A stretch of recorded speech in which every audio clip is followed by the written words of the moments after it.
A winger who delivers double-digit goals from wide zones is not a developmental luxury. That profile belongs to sides operating at the top end of their leagues, where width is expected to decide matches rather than simply support them.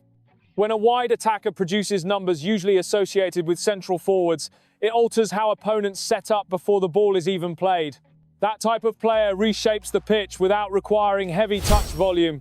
Goals from the flank push fullbacks deeper and force centre-backs to slide earlier.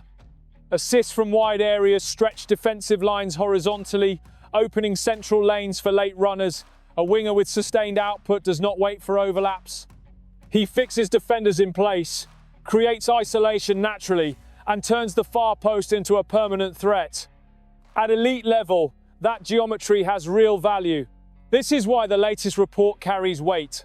According to Il Mattino, Sunderland are among the Premier League sides monitoring Noah Lang, the 26-year-old currently with Napoli. The report places his valuation at around £21.6 million and lists Everton, Leeds United and Fulham among the wider interest. No formal bid has been submitted and Napoli have yet to take a definitive position, but Lang is noted as one of the players being closely assessed as the window progresses. Lang's background explains the attention. He joined Napoli in July 2025 on a long-term contract running until 2030 after leaving PSV Eindhoven. That move followed a season of 14 goals and 12 assists across 44 appearances in all competitions. Those figures were not built on cameo roles or short bursts. They reflect sustained involvement and responsibility. His earlier spell at Club Brugge, which prompted long-term monitoring from Leeds United, reinforces that this output is not confined to a single campaign.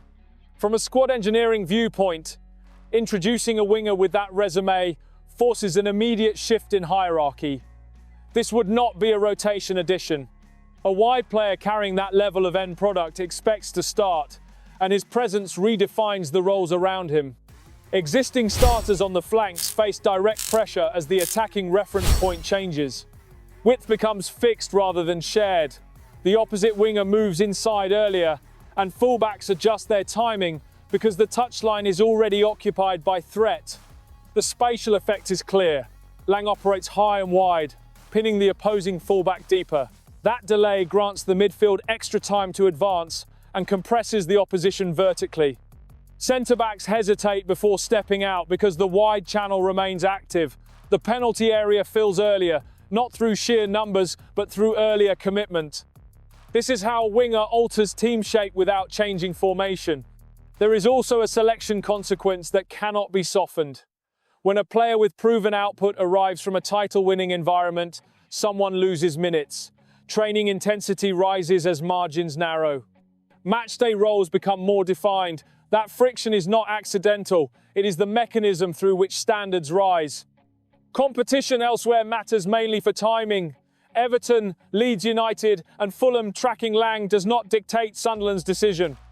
Napoli's stance will shape feasibility, but the internal question is simpler. Does the club want a wide attacker whose numbers demand central defensive focus, or is continuity the priority? Lang's name continuing to surface is not background noise. It reflects a profile aligned with the demands of a side aiming to operate higher up the table. The valuation, the contract length, and the absence of a firm stance from Napoli all suggest a window of possibility rather than certainty. The discussion therefore lands where it should. If Sunderland commit to a winger who brings goals and assists from wide areas, which part of the current attacking hierarchy absorbs the reduction in minutes, and is the squad prepared for that level of internal competition?